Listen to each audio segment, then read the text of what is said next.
قال رب إني ظلمت نفسي فاغفر لي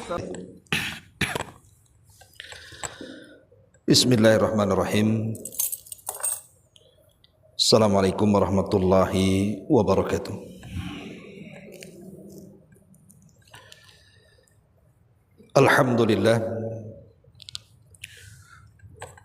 Alhamdulillahilladzi farada alaina syahrul Ramadan. Alhamdulillahilladzi bi ni'matihi tatimmus shalihat. Asyhadu an la ilaha illallah wahdahu rabbi la syarika lah. Wa asyhadu anna Muhammadan abduhu wa rasuluhu alladzi la nabiyya ba'dah, amma ba'du. Ma'asyiral muslimat yang dimuliakan Allah Subhanahu wa taala. Alhamdulillah, di pagi duha ini kita bisa berkumpul di Masjid Salahuddin di Ban Pajak.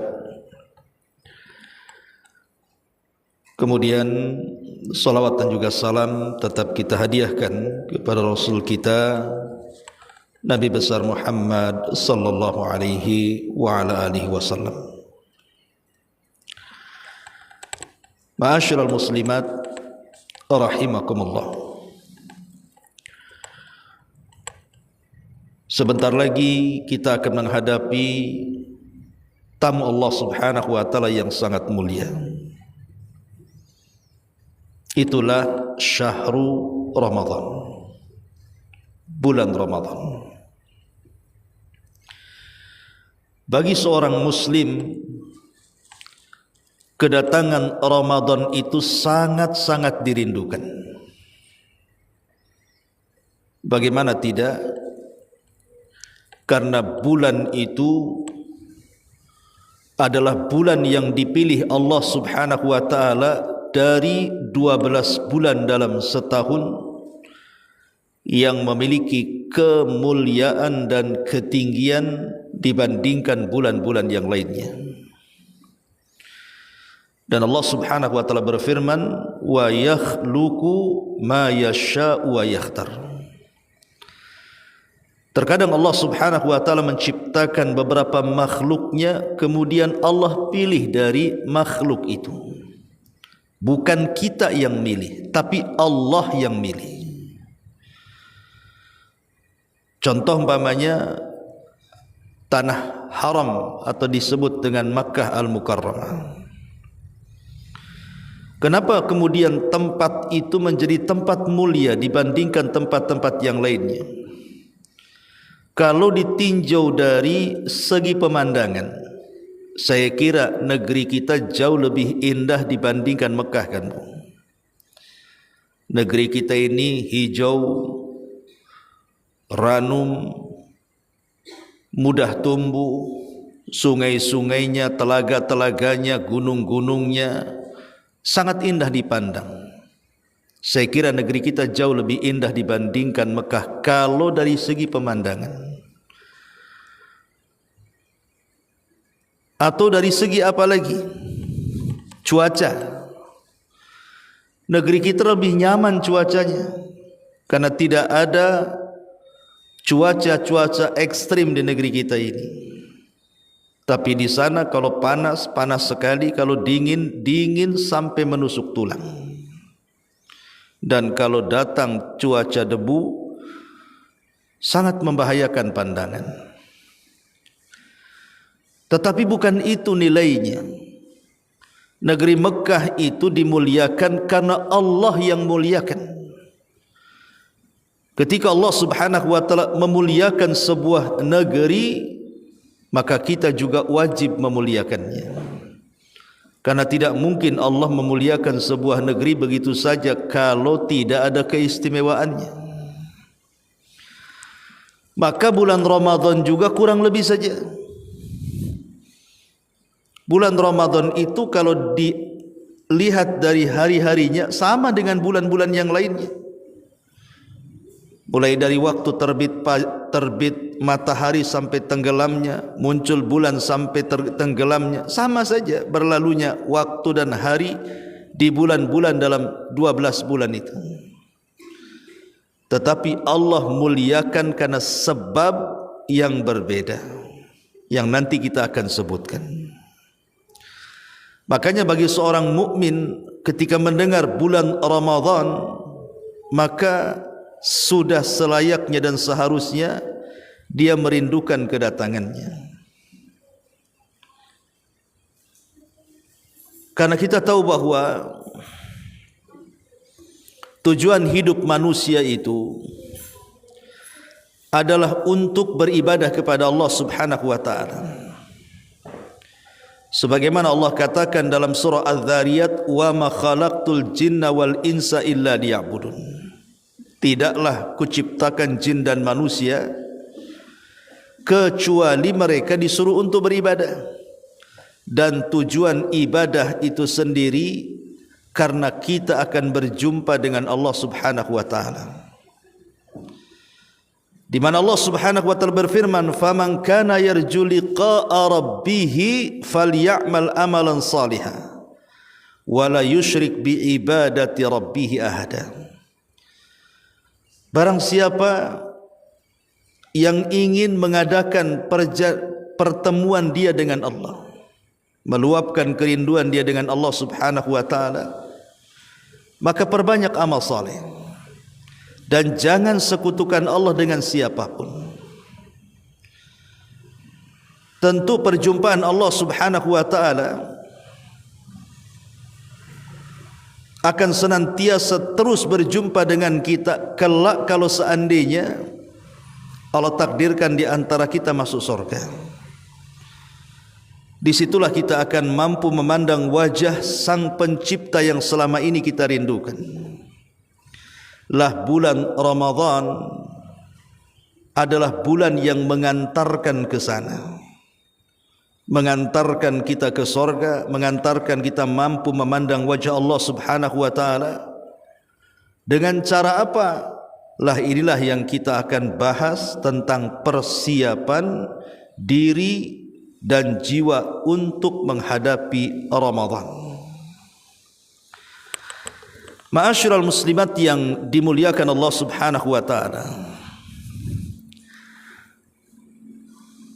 yang namanya persiapan untuk sebuah safar itu dihajatkan kan. Makanya ketika penduduk Yaman mereka hendak berangkat haji, mereka tidak mau bawa bekal makanan, tidak mau bawa bekal minuman. Mereka modal tawakal, karena mereka menyangka bahwa nanti di tengah jalan pasti Allah akan berikan tu makan minuman itu. Yang penting modal takwa saja. Berangkatlah mereka menuju Mekah. Karena mereka tidak punya bekal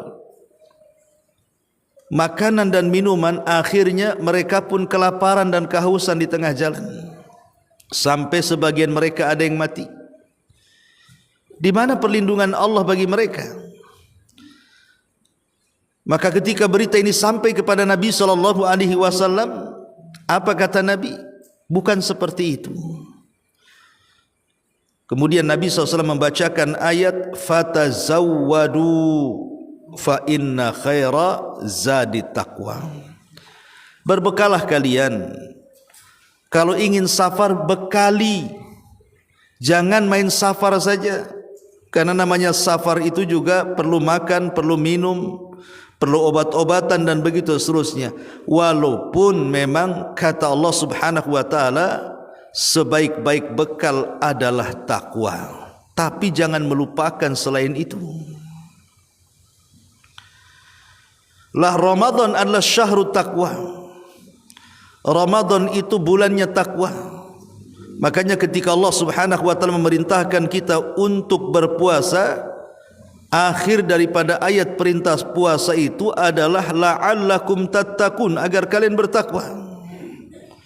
Inilah tujuan kita ini menghadapi Ramadan, masuk di bulan Ramadan, keluar dari Ramadan betul-betul kita menjadi hamba Allah yang bertakwa. Karena sorga itu hanya disediakan Allah bagi hamba-hambanya yang bertakwa. U'iddat lil muttaqin. Baik, kita akan mulai. Yang pertama, persiapan kita menuju Ramadan untuk meraih ketakwaan kepada Allah Subhanahu wa taala adalah an-niyatu al-khalisatu. Siapkan niat yang tulus, niat yang baik. Seperti apa niat yang baik? Umpamanya dari sekarang ibu sudah berazam, nanti kalau sampai Ramadan saya ingin menghatamkan Quran berkali-kali. Hanya semata-mata niat seperti itu sudah dapat pahala. Atau umpamanya nanti kalau di bulan Ramadan saya ingin mendapatkan atau meraup pahala sebanyak-banyaknya, mungkin dengan berbagai macam ibadah yang memang diperintahkan dan dianjurkan dilakukan di bulan Ramadan. Sudah ada niat tuh. Atau umpamanya ibu sudah menjadwal, sudah menulis bahwa nanti di bulan Ramadan pagi ini yang harus dilakukan, umpamanya baca Quran. Nanti siang ini yang harus dilakukan, umpamanya dengar kajian di medsos gitu ya. Kemudian nanti sore lagi ini yang dilakukan, sudah membuat agenda dari sekarang.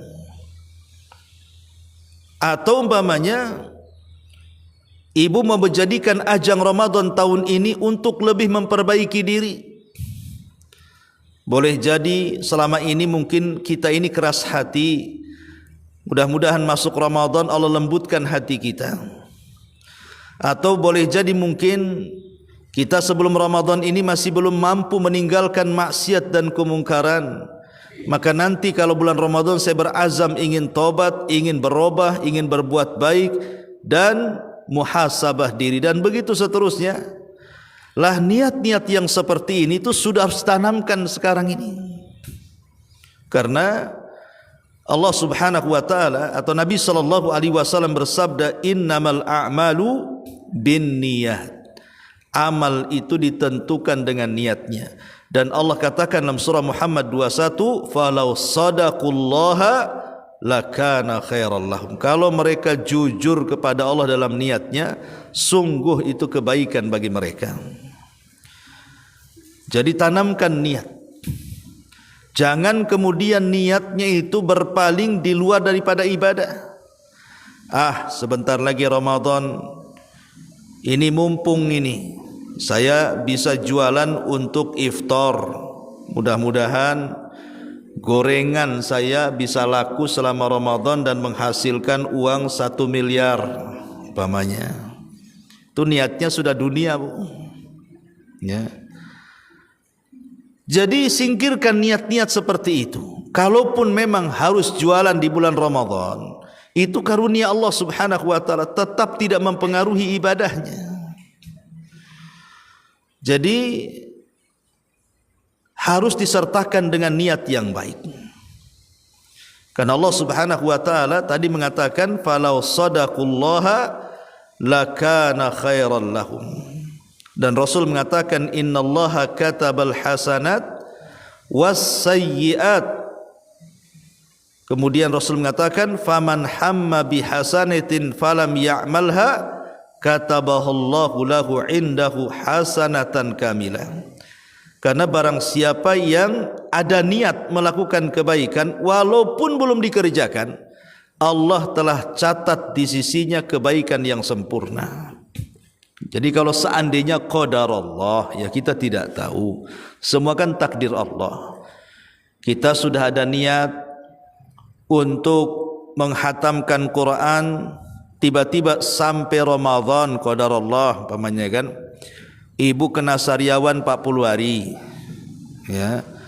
Akhirnya baca sikit haus, baca sikit ngeludah, cepat capek dan begitu seterusnya kan. Kan kita tidak tahu.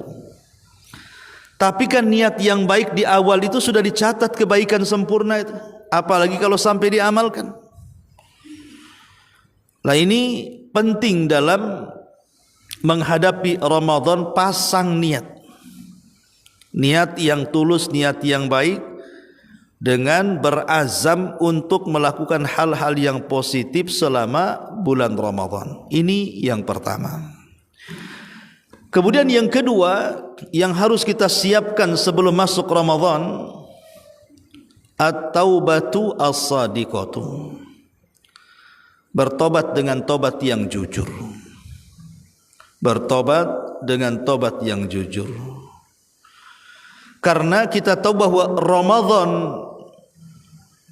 itu termasuk dari musim-musim diampuninya dosa-dosa hamba yang masuk Ramadan.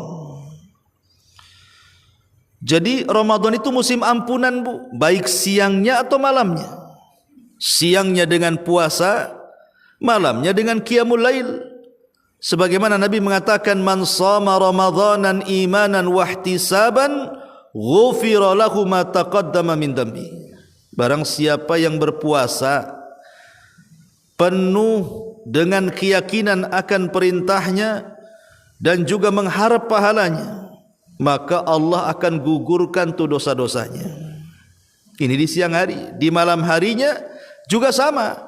Karena Rasul mengatakan, man qama ramadhanan imanan wahtisaban ghufira lahu ma taqaddama min dambi. Barang siapa yang tegak salat malam di bulan Ramadan, yakin akan perintahnya, mengharap akan pahalanya, maka Allah Subhanahu wa taala akan ampuni itu dosa-dosanya. Subhanallah, seolah-olah 24 jam Ramadan itu penuh dengan ampunan. Maka dari sekarang kita pasang taubatun sadiqah, taubat yang jujur, taubatun nasuha, taubat yang menasihati orang yang bertobatnya. Karena begini, Bu, salah satu dampak dosa yang kita lakukan itu bisa melemahkan ibadah. Salah satu dampak dosa itu bisa melemahkan ibadah. Makanya Ibnu Abbas radhiyallahu anhu sampai mengatakan, inna lil hasanati diyaun. Sesungguhnya pada perbuatan baik itu ada cahaya. Fil wajhi, pada wajahnya. Wa nuran fil qalbi, dan cahaya pada hatinya. Wasi'atan fil rizki, dan ada keluasan dalam rizkinya. Wa quwwatan fil badani, dan ada kekuatan dalam jasadnya. Wa mahabbatan fi qulubil khalqi, dan kecintaan yang ditanamkan kepada hati-hati makhluk Allah. Tapi sebaliknya, wa inna lisayyiati, tapi sesungguhnya amalan-amalan keburukan, lawan daripada ketaatan, kemaksiatan dan kemungkaran adalah wahia, kata beliau, kata Abdullah ibn Abbas radhiyallahu an, inna lisayyiati sawadan fil wajhi wa dhulmatan fi qabri wal qalba wahnan fil badani wa naqsan fil rizqi wa bughdatan fi qulubil khalqi. Kata beliau, Abdullah ibn Abbas mengatakan, perbuatan buruk, kemaksiatan dan kemungkaran itu bisa membuat hitam pada wajahnya, gelap pada kuburnya, lemah pada hati dan badannya, mengurangi rizki-rizkinya, dan membuat murka yang ditanamkan pada hati-hati manusia. Lihat bagaimana Abdullah ibn Abbas mengatakan bahwa perbuatan maksiat itu bisa menggelapkan wajah, bisa menggelapkan kuburan, hati pula lemah, badan pula kurang, dan rizki pula seret, serta manusia akan membenci kita. Inilah pengaruh dosa. Lah kita kan tidak ingin kalau masuk Ramadan hati kita lemah, lemah untuk melakukan ibadah, yang berpengaruh kepada badan pun akhirnya malas untuk melakukan ibadah. Itu dikarenakan maksiat. Maka saya nasihatkan untuk saya pribadi dan ibu-ibu semuanya, agar banyak-banyak bertobat sebelum masuk Ramadan. supaya ketika kita masuk Ramadan nampak cahaya di wajah kita, nampak cahaya di hati kita, nampak kekuatan pada badan kita, sehingga dimudahkan untuk beribadah dan akan mendapatkan kecintaan Allah Subhanahu wa taala kepada kita. Ma'asyiral muslimat yang dimuliakan Allah Subhanahu wa taala. Tetapi yang namanya ampunan Allah itu kan diberikan kepada hamba-hambanya itu disesuaikan dengan kehendaknya kan. Ada hadis saat Nabi SAW naik ke atas mimbar, tiba-tiba Nabi SAW mengucapkan amin 3 kali. Naik ke mimbar pertama Rasul mengatakan amin, naik ke tangga mimbar kedua Rasul mengatakan amin, naik ke tangga mimbar ketiga Rasul mengatakan amin. Kemudian Rasul berkhutbah sampai selesai khutbah. Para sahabat heran kenapa Rasul ketika naik mimbar mengucapkan amin 3 kali. Maka mereka mencoba bertanya kepada Rasul dan mengatakan, alama amanta ya Rasulullah, Rasul tadi engkau mengucapkan amin 3 kali, kami tidak mendengar doa, apa yang kau doakan? Maka Nabi SAW mengatakan, oh tadi ataniya Jibril, Jibril datang kepadaku, kata Rasul. Dia minta doa-doanya diaminkan, ku aminkan doanya. Sahabat mengatakan, apa yang didoakan Jibril itu wahai Rasul? Maka Rasul mengatakan salah satunya, ragima anfu rajulin dakhala alaihi Ramadan thumman salah qabla an yaghfira lahu. Kata Nabi SAW, celaka dan binasa seseorang yang masuk di bulan Ramadan, kemudian Ramadan lewat dari badannya, tidak ada satu dosa pun yang diampuninya. Celaka dan binasa orang seperti ini. Kenapa sampai celaka dan binasa? Karena bagaimana mungkin di musim-musim kebaikan, di mana sorga dibuka lebar-lebar pintunya, neraka ditutup rapat-rapat pintunya, setan pula diborgol dan diikat, kok dia bisa masuk Ramadan tidak ada satu dosa yang diampuni? Berarti kan dia tidak memanfaatkan musim-musim kebaikan itu. Dia sangka Ramadan sama dengan bulan-bulan yang lainnya, boleh bermaksiat kepada Allah sama dengan bulan-bulan yang lainnya. Ini sebuah kejahilan yang nyata. Jadi mumpung kita berada di bulan Sya'ban, amalan kita juga sedang diangkat ke langit, diperlihatkan di hadapan Allah dalam amalan setahun kita. Maka dari sekarang pasang taubatan nasuha. Dengan cara apa? 1, tinggalkan semua dosa yang pernah kita lakukan. Atau yang pertama, akui dulu dosanya. Akui dosa-dosa yang pernah kita lakukan. Boleh jadi mungkin selama ini kita sering mengumbar dosa-dosa lisan, dari gibahnya, dari namimahnya, dari ngerumpinya, dari nyebar hoaxnya, gitu ya, dari ngerasaninya, dan begitu seterusnya. Maka cobalah tobat untuk bukan hanya mengurangi maksiat itu, kalau bisa hilangkan 100%. Hilangkan 100%. Supaya ketika masuk Ramadan itu, kebiasaan-kebiasaan membawa dosa itu tidak dilakukan di bulan Ramadan. Karena ibu sudah memukadimahi di bulan Sya'ban, menghindari hal-hal dosa. Jadi akui dosa itu datang dari kita. Yang kedua, sesali. Kenapa aku dulu berbuat dosa? Kenapa aku bergibah? Kenapa aku namimah? Kenapa aku menghina? Kenapa aku begini, begitu dan begitu seterusnya? Akui itu, kemudian sesali. Setelah disesali, tinggalkan semua maksiat yang pernah kita lakukan. Baru seperti itu kita berazam untuk tidak kembali kepada maksiat yang pernah kita kerjakan. Tetapi kalau berkaitan dengan hak-hak adami, hak-hak orang lain, maka tidak cukup dengan istighfar, dengan meminta ampun kepada Allah, tapi dia harus mengembalikan hak-hak orang lain yang kita ambil. Karena tidak mungkin diterima tobatnya kalau hak-hak orang yang kita zalimi belum dikembalikan. Dan harus jadi perhatian bahwa tobat ini akan senantiasa diterima oleh Allah Subhanahu wa taala selama nyawa belum sampai di tenggorokan dan sebelum matahari terbit dari ujung barat sana. Ya. Maka mumpung di bulan Ramadan di mana Nabi SAW mengatakan as-salawatul khamsu war Ramadan ila Ramadan mukaffiratun bainahunna idza jtunibatil kabair. Antara salat 5 waktu ke salat 5 waktu berikutnya, antara Ramadan dan Ramadan berikutnya, itu tempat pengguguran dosa. Maka dari sekarang tanamkan taubatan as-sadiqah, taubat yang jujur dari hati yang paling dalam.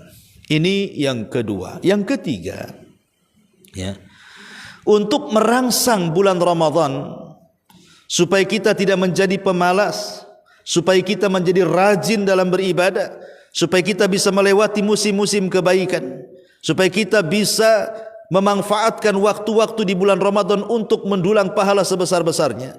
Maka yang ketiga adalah ma'rifatu syarafiz zamani, kenali bahwa ada waktu-waktu itu yang memang dimuliakan Allah Subhanahu wa taala, dibedakan dengan waktu-waktu yang lainnya. Seperti ketika Allah Subhanahu wa taala berfirman wal fajri walayalin ashri, demi waktu fajar dan demi malam yang 10. Ada yang mengatakan malam yang 10 itu 10 awal bulan Muharram. Ada yang mengatakan malam yang 10 di sini maksudnya 10 awal bulan Dzulhijjah. Tapi ada juga yang mengatakan maksudnya 10 akhir Ramadan.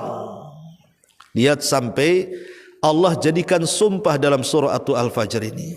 Kemuliaan zaman, kemuliaan waktu. Kenali ya, bahwa ada waktu-waktu itu yang Allah ciptakan untuk kita. Dengan waktu-waktu itu kita akan mendapatkan pahala sebanyak-banyaknya. Apalagi di bulan Ramadan itu ada satu waktu yang mengalahkan seluruh hari di bulan Ramadan. Apa itu? Malam Lailatul Qadar. Disitulah kalau kita mau mencarinya, kemudian mau menghidupkannya, maka kita akan mendapatkan pahala beribadah selama 83 tahun 6 bulan alias 1000 bulan bahasa Quran. Subhanallah. Maka kenali dengan cara pelajari, renungi, rasapi ya, apa saja kehususan-kehususan di bulan Ramadan ini sehingga bulan ini menjadi mulia, waktunya menjadi mulia. Karena waktu itu menurut para ulama bahwa waktu itu adalah ra'sul mal. Waktu itu adalah modal utama bagi kehidupan manusia. Betapa banyak dari saudara-saudara kita yang tahun kemarin berpuasa dengan kita, bahkan boleh jadi sahur dengan kita, buka dengan kita, rupanya belum sampai Ramadan tahun ini mereka sudah meninggalkan kita. Entah mereka di mana. Ya. Jadi karena kita tidak tahu waktu-waktu, apakah kita dipanjangkan umur atau dipendekkan umur, ya kita sih cuma berdoa mudah-mudahan kita disampaikan sampai bulan Ramadan. Tetapi kalau sudah masuk bulan Ramadan, karena kita sudah kenal bahwa Ramadan adalah waktu yang sangat mulia bagi seorang muslim dan tidak ada bulan yang lebih mulia dibandingkan Ramadan, maka dengan mengenali kemuliaan bulan itu, kita makin terangsang dan makin rindu untuk berjumpa dengan Ramadan. Umpamanya Ramadan itu dikenal sebagai bulan di mana Allah Subhanahu wa taala membuka pintu surga, menutup pintu neraka, mengikat setan. Itu kan keutamaan ya. Atau umpamanya Ramadan itu di mana orang yang beribadah di dalamnya akan dilipat gandakan.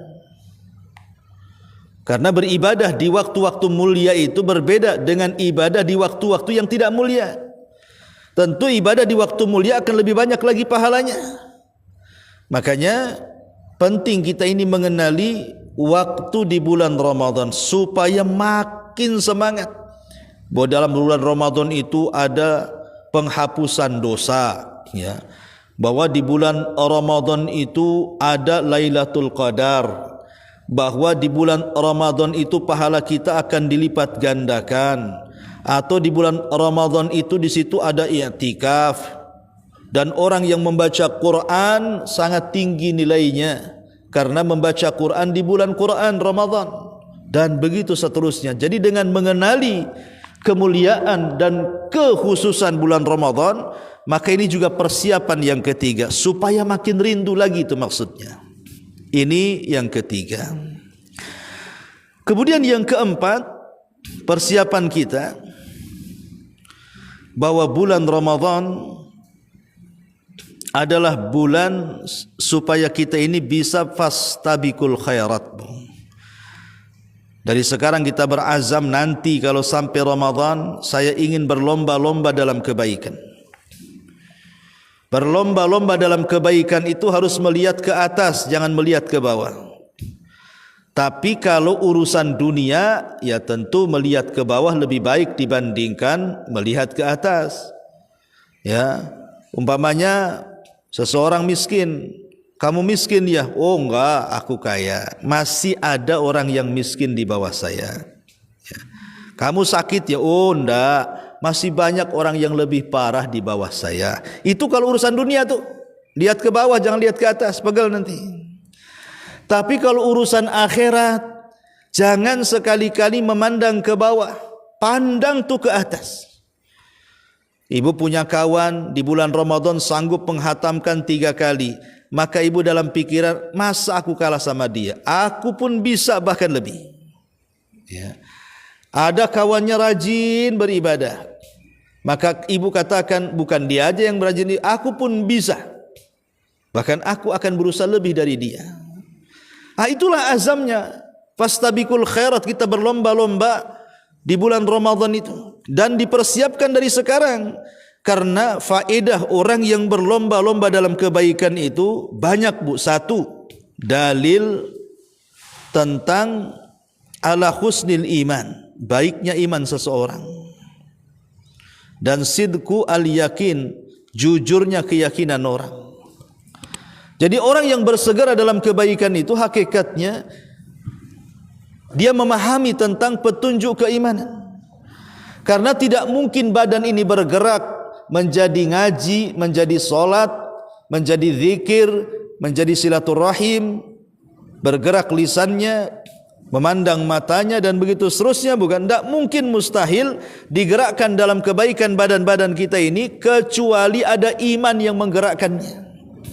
Iman itulah yang menggerakkan kita. Makanya penting kita dasari sebelum Ramadan itu, tingkatkan keimanan. Dan peningkatan iman itu dilakukan karena ketaatan, sebagaimana kurangnya iman karena dilabrak dengan kemaksiatan. Ya, karena berlomba-lomba itu dalil tentang baiknya iman. Yang kedua, dalil tentang cintanya Allah kepada hambanya. Orang yang suka berlomba-lomba dalam kebaikan itu dalil tentang kecintaan Allah kepada hambanya. Kemudian juga yang ketiga, sababun litafrijil qurabat wa syatril uyub.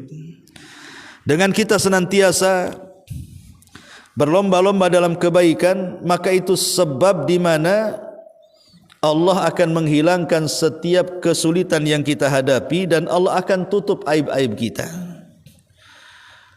Karena ada hadis yang mengatakan, man satara musliman satarahullahu yaumal qiyamah. Barang siapa yang menutup aib seorang muslim, Allah tutup aibnya pada hari kiamat. Dan barang siapa yang menolong saudaranya, Rasul katakan, Allahu fi aunil abdi makanal abdu fi auni akhi. Allah akan senantiasa memelihara dan menolong hambanya selama hamba berlomba-lomba dalam menolong saudaranya. Kemudian juga di antara faedah berlomba-lomba ada sebab diijabahnya doa dan sebab mendapatkan kebahagiaan di dunia dan akhirat. Ini yang keempat. Niatkan untuk musabaqatu lil khairi. Kemudian yang kelima, ya. Ta'widun nafsi ala ta'ah. Biasakan jiwa ini untuk senantiasa di atas ketaatan di bulan Sya'ban ini, Bu. Kita kan ada sepekan lebih lagi nih mau Ramadan. Maka sisa waktu di bulan Sya'ban itu gunakan untuk ketaatan kepada Allah Azza wa Jalla. Biasakan jiwa itu digembleng supaya ketika masuk Ramadan tidak merasa berat. Umpamanya membiasakan dengan puasa sehingga ketika masuk Ramadan tidak kaget. Umpamanya membiasakan dengan baca Quran supaya ketika baca Quran di bulan Ramadan tidak kepeliut-peliut lidahnya. Umpamanya biasakan dengan sedekah sehingga ketika masuk Ramadan tidak bakhil, dan begitu seterusnya. Ini persiapan penting, namanya ta'widun nafsi ala ta'ah. Membiasakan jiwa itu di atas ketaatan kepada Allah Subhanahu wa taala. Ya. Ma'asyiral muslimat yang dimuliakan Allah Subhanahu wa taala. Ini yang kelima, yang keenam. Ya. Yang keenam persiapan kita adalah ta'allum ahkamil fikhi Ramadan. Dari sekarang ibu harus belajar, baca-baca, mendengar kajian entah lewat YouTube, entah lewat Facebook, entah lewat mana saja. Ya. Coba dengerin atau baca gitu ya. Ayat-ayat dan hadis-hadis Nabi yang bicara soal hukum-hukum Ramadan. Hukum-hukum puasa dan sekitarnya. Hukum-hukum salat malam dan sekitarnya. Hukum-hukum fikih dan dalam bacaan Quran, pamannya kan, dan yang lainnya pelajari dari sekarang. Supaya ketika masuk Ramadan, ibu mengamalkan sebuah amalan itu karena dasar keyakinan. Bukan karena dasar ikut-ikutan.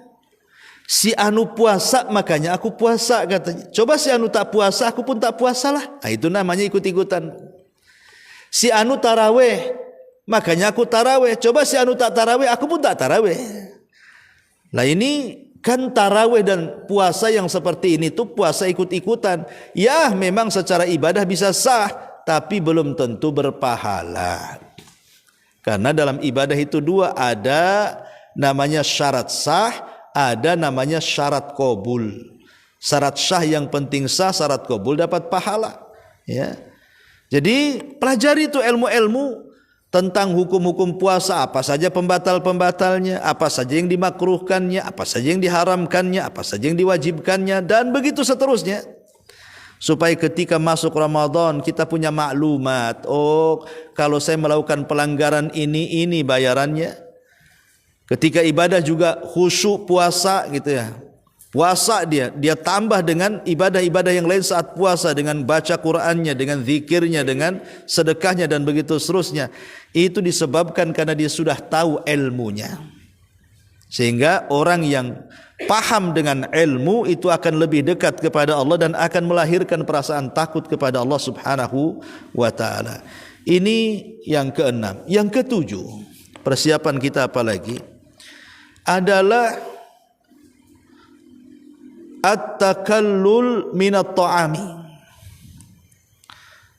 Berusaha di bulan Sya'ban itu biasakan sedikit makan. Sedikit menahan lapar. Okelah tidak puasa. Pamannya ibu lagi ada halangan.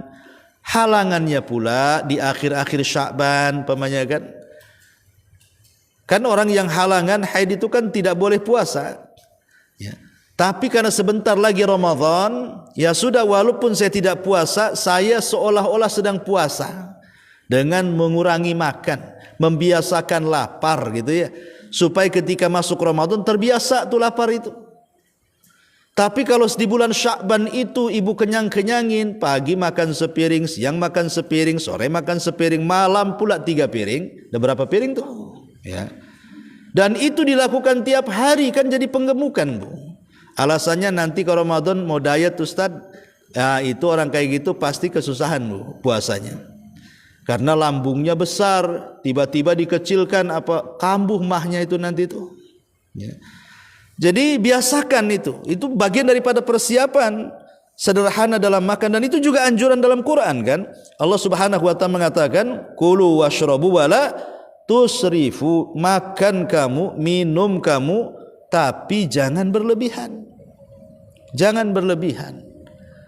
Pagi jus ini, siang jus itu, sore jus ini, malam macam-macam jus masuk situ. Ya. Karena bagaimanapun dikhawatirkan nanti kalau kita ini sering kenyang di bulan Sya'ban, tiba-tiba dibuat lapar di bulan Ramadan, takutnya puasanya jadi puasa dendaman, Bu. Seperti apa puasa dendaman itu? Dia ngancem, Bu. Umpamanya siang-siang dah lapar, nggak apa-apa, siang lapar, tunggu kalau maghrib katanya. Itu kan orang ngancem, Bu. Ya. Akhirnya betul-betul tuh ancaman itu dilakukan. Ketika datang waktu maghrib, makanan satu meja, Bu, itu bisa pindah ke perut, Bu. Lah kalau sudah satu meja pindah ke perut, alamat itu, Bu, ngantuk, lemes, malas, itu jadi satu tuh. Jangankan cerita tarawih yang 11 rakaat, Isya aja udah nguap-nguap dia. Lah itu karena tidak terbiasa lapar. Ya, kalau sudah terbiasa lapar, insya Allah dia akan tahan, ya kan. Saat puasa pun tenang-tenang saja dia, ya, karena sudah terbiasa lapar. Maka at-taqallul minat ta'am ini juga bagian daripada persiapan. Karena Rasul mengatakan ma mala'a adamiyun wi'a syarran min batni fa in kana la budda fa'ilan fa thuluthun minat ta'am wa thuluthun minasyarab wa thuluthun minan nafsi. Tidak ada perkara yang lebih buruk dalam badan manusia kecuali perutnya. Kalaupun harus diisi penuh perut itu, kasihlah sepertiganya untuk makan, sepertiganya porsi minum, dan sepertiganya porsi bernafas. Ya. Ini anjuran Nabi SAW. Kalaupun harus makan, karena mungkin ibu ada halangan tidak bisa puasa, ya sepertiganya, sepertiga kanan makan, sepertiga kiri minum, sepertiga atas bernafas.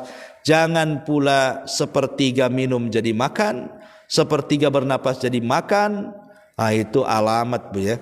Pasti malas yang ada. Ini juga bagian daripada persiapan bulan Ramadan, ya.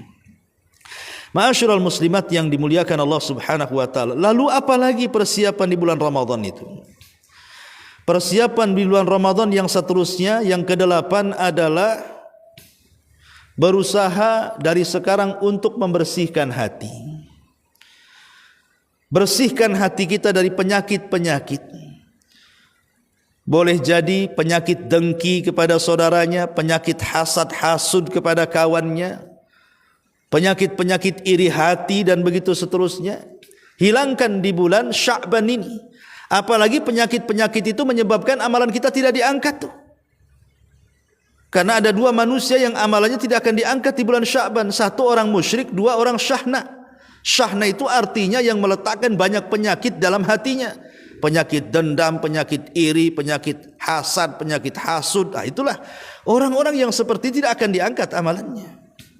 Tapi kalau kita sudah berusaha kemudian mengurangi atau menghilangkan sama sekali untuk tidak dendam dengan orang, untuk tidak hasad dengan orang, untuk tidak mengadu domba orang dan begitu seterusnya, insya Allah masuk Ramadan, apa yang difirmankan Allah la'allakum tattaqun itu menjadi sebuah kenyataan. Karena takwa itu kan letaknya di hati, Bu. Takwa itu letaknya di hati. Kalau hati ini bersih dari penyakit-penyakit, maka akan mudah untuk menjalani takwa itu, melaksanakan perintah dan menjauhi larangan. Ya, maka ini juga bagian daripada persiapan tathhir al-qalbi, tathhirul qalbi, membersihkan hati minal atham wal munkarat, dari perkara-perkara dosa dan kemungkaran. Ya, bersihkan, ya pelan-pelan lah, ya, kalaupun tidak frontal, pelan-pelan, ya. Sambil terus membiasakan, ya, Karena kalau seandainya penyakit-penyakit ini masih bersarang Bu, masuk Ramadan, boleh jadi puasa kita itu seperti yang disabdakan Nabi, rubba sa'imin laisa lahul jaza illal ju' wal 'atsh. Berapa banyak orang-orang yang berpuasa itu tidak dibalas puasanya, tidak diganjar puasanya, tidak ada pahala puasanya, hanya menahan lapar dan dahaganya saja. Kenapa? Karena dia hanya puasa perut saja, menahan lapar, menahan haus, menahan syahwat, tapi hatinya tidak berpuasa. Kalau seandainya seseorang itu hatinya juga berpuasa dan anggota badan lainnya juga berpuasa, bukan hanya perut, matanya, telinganya, lisannya, ya, maka insya Allah bukan hanya sah dalam ibadah, tapi lebih daripada itu juga akan mendapatkan pahala. Maka bersihkan hati. Kalaupun seandainya harus meminta maaf kepada orang yang kita zalimi, hari inilah waktunya. Di bulan Sya'ban inilah waktunya maaf memaafkan. Ya, kosong-kosong bahasanya. Ya, jadi jangan sampai kemudian alasannya nanti saja, nunggu lebaran kan sebulan lagi, bulan Ramadan. Itu kan namanya tidak menghargai musim, namanya musim kebaikan di bulan Ramadan. Ini yang ke-8. Kemudian yang ke-9, persiapan Ramadan, ya, adalah dengan cara membayar punya hutang baik kepada Allah untuk dilunasi.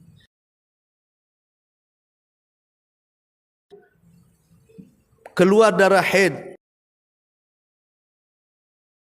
harus qadha Bu, ya. Lah ketika setelah Ramadan malas pula lah ibu itu, baru jam 9, nanti jam 11 lagi tong pula tuh katanya. Akhirnya malas mengqadha, sampailah di bulan Sya'ban. Masuk bulan Sya'ban udah ketar-ketir, entar lagi Ramadan tuh. Maka bagi ibu yang punya hutang, bayar. Ataupun yang hutang kepada manusia juga bayar. Supaya ketika masuk Ramadan itu tenang, tidak punya hutang ke atas, tidak punya hutang ke bawah. Nah, ini juga bagian daripada persiapan melunasi hutang-hutang, ya. Dan yang terakhir tentunya persiapan menghadapi bulan Ramadan adalah dengan memperbanyak doa. Karena ulama salaf jauh-jauh bulan sebelum Sya'ban, 6 bulan sebelum Ramadan itu sudah meminta kepada Allah, Allahumma balighna Ramadan, ya Allah sampaikanlah aku ke bulan Ramadan, ya. Karena umur kita tidak tahu Bu, apakah sebelum masuk Ramadan,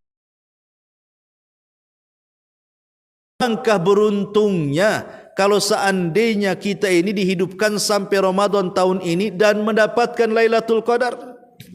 Karena ada riwayat yang mengatakan ada 2 orang yang datang kepada Rasul, dua-duanya masuk Islam di hari yang sama dan di waktu yang sama.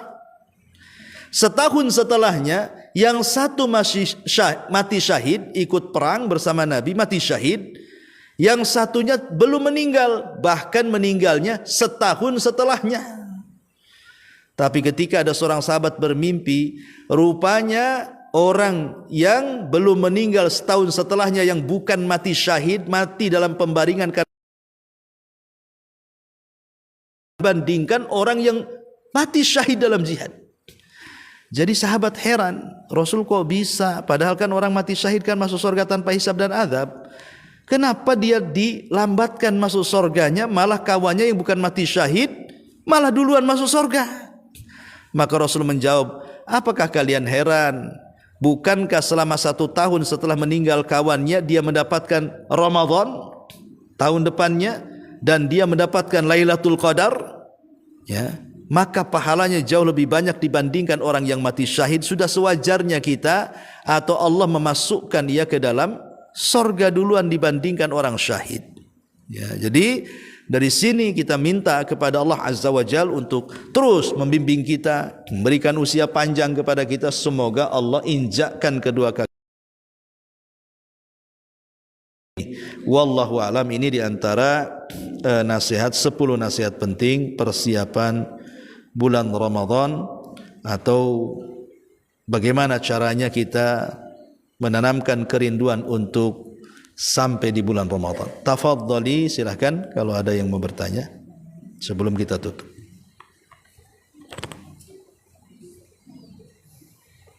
Ada pertanyaan di YouTube ada pertanyaan.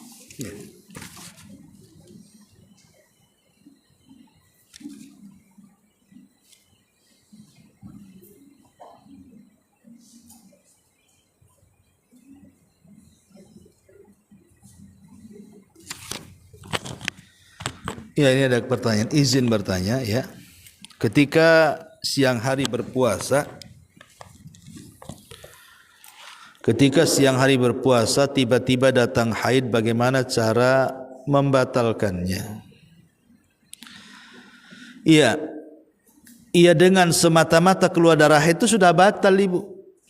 Sama dengan Ibu makan dengan sengaja sedang berpuasa, siang-siang jam 1 keluar pula ngeplek, batal puasanya. Dengan semata-mata keluar itu batal. Artinya Ibu boleh minum, boleh makan. Ya, tapi kalau memang Ibu ingin memuliakan, sebaiknya ya kalau walaupun tidak puasa Ibu minum, ya sekedarnya saja minum, ikut berpuasa bersama orang puasa. Ya. Tapi kalau mau makan pun tidak ada masalah, jangan di hadapan orang yang puasa, Bu. Jangan ngejek, enak aku lagi haid, tengok aku makan banyak katanya. Jadi tetap makan minumnya jauhi orang yang sedang berpuasa. Kemudian juga yang kedua, sebelum masuk bulan Ramadan untuk bertobat dan nasuha, adakah tata cara khusus melakukannya? Iya. Ketika kita hendak bertobat kepada Allah Azza wa Jalla, ada cara-cara yang dianjurkan, seperti umpamanya ambil waktu-waktu yang mustajab. Waktu-waktu di mana Allah datang kepada kita dan mengampuni dosa-dosa kita. Contoh ketika sepertiga malam akhir. Itu kan memang Allah menawarkan ampunannya. Wa man yastaghfiruni fa aghfirullah. Siapa yang meminta ampun ku ampuni. Artinya kan Allah menawarkan tuh akhir. Kemudian di sana ada salat taubat 2 rakaat. Ya, salat taubat 2 rakaat, kemudian angkat tangan tinggi-tinggi, berdoa kepada Allah agar Allah, selain juga memasukkan tadi rukun-rukun taubat. Dan rukun taubat itu pertama adanya penyesalan, nyesel kenapa aku berbuat dosa. Yang kedua, tinggalkan, kalau sudah nyesel tinggalkan, jangan masuk lagi ke dosa itu. Kalau sudah meninggalkan, berjanji untuk tidak mengulang. Berjanji untuk tidak mengulang, itu namanya rukun taubat, Bu. Kemudian kalau dengan hak adami kembalikan. Mungkin ngutang, ya balikin, enggak bisa hanya istighfar, banyak utang istighfar nanti lunas, enggak begitu. Balikin haknya. Dan sebelum nyawa di tenggorokan dan terbit dari arah barat matahari, baru kemudian tobatnya ditolak. Tapi sebelum itu, matahari sebelum sampai terbit di barat, maka tobat kita masih luas waktunya. Wallahu a'lam. Assalamualaikum warahmatullahi wabarakatuh. Waalaikumsalam warahmatullahi wabarakatuh. Mohon izin Ustaz, pertanyaan di luar tema. Saya seorang ibu rumah tangga dengan 3 anak yang sudah SMA. Saya mendapatkan izin dari suami untuk pergi ke kampung merawat ibu saya yang sakit stroke. Namun adik laki-laki saya, kami hanya 2 saudara yang saat ini tinggal bersama orang tua saya, dan merawat ibu saya menolak niat saya untuk bersama-sama merawat ibu dengan alasan bahwa tanggung jawab merawat ibu 100% ada padanya. Jika saya memaksa, maka dia tidak redha dan akan memutuskan tali persaudaraan kami selamanya. Padahal saya juga ingin berbuat baik kepada ibu, sebagaimana dia berbuat baik kepada ibu. Saya berusaha diskusi sama adik saya, namun dia menutup ruang diskusi dan sudah bulat keputusannya. Padahal namanya orang tua sangat bahagia apabila anak-anaknya bersama merawatnya. Apa langkah yang harus saya ambil? Lebih manfaat atau lebih banyak madaratnya jika saya memaksa? Mohon bimbingannya. Iya, bismillah, alhamdulillah. Ini pertama harus disyukuri. Ini yang pertama ya, ibu harus bersyukur. Yang bertanya ini bersyukur kepada Allah. Masih ada di antara saudara-saudara ibu itu yang memerawat orang tua. Betapa banyak, bayangkan, orang tua itu anaknya banyak. Kadang anaknya 5, anaknya 6, sudah besar-besar gitu, sudah berumah tangga, orang tuanya pun sudah sepuh dan tua, tidak dirawat orang tuanya. Bahkan orang tuanya sudah tua pun masihlah mengais rezeki untuk ngasih makan dirinya sendiri. Ini kan durhaka, ya. Jadi ketika ada di antara saudara kita, apalagi dalam cerita ini ibu bilang anak laki-laki, ya betul, itu sudah kewajiban dia. Karena bagaimanapun hak anak laki-laki itu lebih berat kepada orang tua kandung dibandingkan kepada anak dan istrinya. Sementara ibu kan punya suami. Sementara yang punya suami berarti hak beratnya adalah ke suaminya. Maka ini sebuah syukur kalau seandainya saudara laki-lakinya mau bertanggung jawab dan memberikan kesempatan kepada ibu untuk lebih berbuat baik kepada suami. Ya, berbuat baik kepada suami itu juga bagian daripada birrul walidain. Ya, bagian daripada birrul walidain. Karena bagaimanapun ketika seorang istri itu punya akhlak yang baik kepada suaminya, maka secara otomatis dia punya akhlak baik kepada orang tuanya. Tetapi birrul walidain itu kan Bu, tidak mesti ibu datang ke kampung kemudian hidup bersama orang tua, padahal orang tua sudah ada yang ngerawat. Kan tidak mesti itu Bu. Bisa birrul walidain itu dengan ucapan. Sekarang sudah ada komunikasi. Ya ibu telepon, ibu hibur supaya dia senang, supaya dia tertawa. Ibu bisa kirim uang supaya menjadi sebuah kesenangan. Karena di mana-mana orang tua itu paling senang dikirim uang tuh. Ya. Jadi dengan cara yang lain. Ya, kalau memang yang ini saudara ibu yang laki-laki maksa, ya biarkan, itu kesempatan dia. Kalau ibu katakan, lah saya juga pengen, lah caranya berbeda. Ya, ibu bisa kasih hadiah, umpamanya ibu lewat, kan sekarang sudah bisa dikirim lewat pos, lewat ojek dan begitu seterusnya kan ya kalau yang dekat-dekat itu. Kira-kira apa kesenangan orang tua belikan. Ya, jadi tidak mesti harus ibu duduk, apalagi kalau umpamanya duduk satu rumah, di situ ada anak laki, ada saudara juga di situ laki-laki, apalagi sudah berkeluarga kan, maka akan risih kan gitu. Maka saran saya ya sudah, kalau memang yang dia itu sudah tanggung jawab ya ibu ngomong saja, oke, kamu yang rawat, tapi jangan halangilah kalau saya ngirim-ngirim hadiah, ngirim-ngirim uang, nelpon kepada orang tua dan begitu seterusnya. Ya, insya Allah Bu, nanti ada sewaktu-waktu titik jenuhnya manusia itu. Ya mungkin sekarang dia ideal, seolah-olah tidak boleh orang lain kecuali merawat dia. Iya betul, itu sebuah kebaikan. Tapi satu hari yang namanya manusia itu ada titik jenuh Bu, ada titik capek gitu ya. Kecuali keimanan yang mendorong dia untuk tidak capek. Lah di waktu-waktu titik jenuh dan titik capek itulah ibu masuk di situ. Ya, jadi sabar saja, cari cara lain. Jangan sampai terputus silaturahim. Wallahu a'lam. Ya. Ya, saya kira cukup Bu.